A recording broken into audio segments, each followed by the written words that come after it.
What's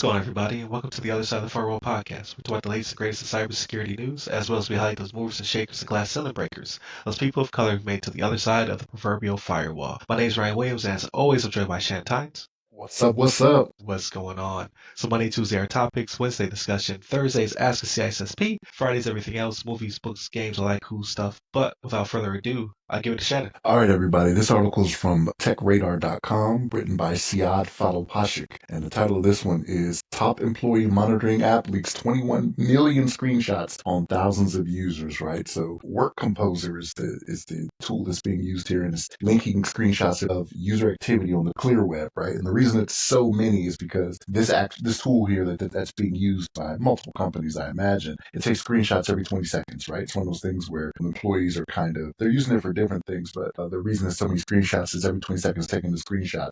And it's kind of to make sure people are actually doing what they say they're doing, right? It's kind of what it is. It's the bosses out here like, let me make sure you're actually on here doing work, your mouse is moving and things of this nature. Well, these screenshots are getting leaked, right? So they're mostly a time tracking company, but this is just wild because with these millions of screenshots being leaked, now they suspect that there's no real leakage. Like it hasn't been discovered by anybody to be used for nefarious purposes, right? Even though this is a surveillance tool, I'm pretty sure it's out there. But they're saying they don't think it was used for nefarious purposes before they locked it up, right? But his company claims to have more than 200,000 active users, right? So I find it hard to believe that it hasn't been utilized. It probably just hasn't been discovered yet that these were out there and they were being utilized, right? So, but yeah, what the way this came about, WorkComposer was in an unsecured Amazon S3 bucket, right? So S3 is simple storage service is what it is. Yeah, so pretty much it's them hosting an environment, right? And what they talk about here is a shared responsibility not being used correctly, right? So when you say shared responsibility, when it comes to you using the cloud environment or some type of provider that's hosting, your tools or your products, a shared responsibility means that they're not on the hook for everything, right? There are still things that you are supposed to do. So depending on what your level of service is and what you've signed on for, yes, they should be the ones providing protection for like the infrastructure, right? Or the hosting environment. But if you're going to put applications in that environment, it is not automatically their responsibility to secure that, right? So even though Amazon is hosting it for you, just because you put something on there doesn't mean it's secured, right?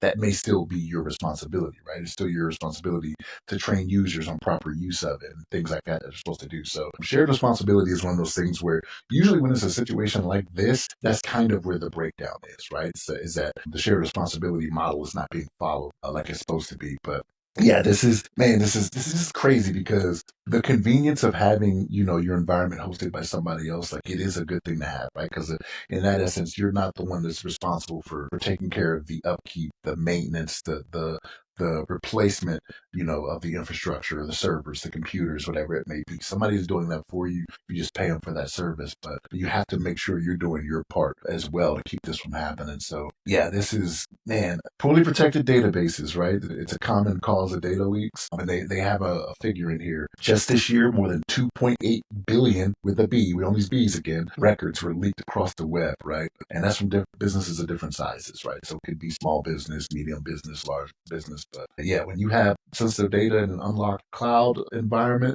this is what can happen, right? So they think they locked it up before it was used for nefarious means, but I'm gonna say give it time and we'll see what happens, right? But Ryan, what's your thoughts on it? Yeah, first I have to say we got to give you your flowers on pronouncing the the author's name. I was like, he said that so smooth. Like you could be completely wrong. We don't know. That's so confidence. Man, but no, so I didn't know work composer even existed, right? Like, so I've heard of tools like this mostly on the anti-work fraud tip, right? Like stopping people from using like mouse jigglers, things of that nature to always appear online, but never to capture screenshots of their work and potentially them in front of the laptop doing their work or whatever. So I had to look it up. So work composer pricing structures. Standard is $3.30 per user per month. Premium is $5.50 per month. And then you have enterprise, which is custom pricing. So it's not very expensive. That's like market price in a seafood store, right? Like it's gonna be more. Custom Right, right. pricing. That's what that is. Custom pricing, but it's built for manufacturing, retail, healthcare, hospitality, finance, and technology. So there's a few things on that list right there that I would say you probably don't want to capture screenshots. But when it comes to like healthcare, right? So people's PI, things of that nature. Finance, I'm really surprised. I would be very surprised if any major bank uses this just because of the truth in lending and all the other laws that they work with, like maybe in a call center of some sort where they don't deal directly with people's PII or things of that nature. But I don't know. I think I don't like the monitoring aspect at all.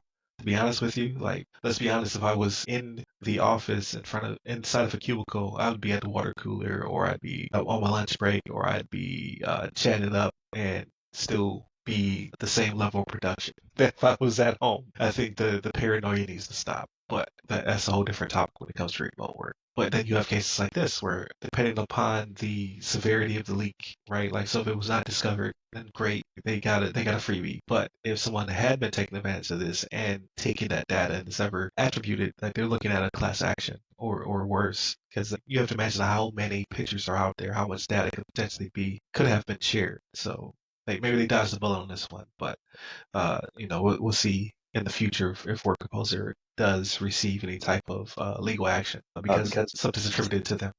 Well, but the thing is, it's not like they made it hard, right? Like they're saying this information was out on the clear web, right? It's not like they went to the dark web or anywhere like that. Like it was probably easily attainable. And again, if somebody did have it, it's probably only a matter of time before they do something with it, right? They got to go through 21 million screenshots to figure out, okay, what is something I can use here, right? Like, Right. I don't know, man. It's just hard to believe. Yeah. First, it shouldn't exist, but I'm not hating on WorkComposer. People should either be productive or people should stop being paranoid of other people's production. But that's a totally different problem. But yeah, I just don't think those industries are the. I get it, but I don't get it at the same time. Like I would have to, because I try to Google it, and obviously no one's advertising or using WorkComposer, right? So it's the business projecting like you can use us. There's no businesses claiming ownership, saying, hey, we use this software. I'm sure there has to be some kind of acceptable use policy or some kind of EULA or something that people have to opt in for this to be on their work computer, let alone personal device. But yeah, it's sad state of affairs. Hopefully, it was not compromised. Again, SRM, right? Shared responsibly model is even if it's 80/20, 90/10, it does not matter. You have to do your part. They should be doing continuous monitoring. They should have had the proper security tools over this database. If not, then they should have paid AWS Web Services to do it for them, right? There's no excuse.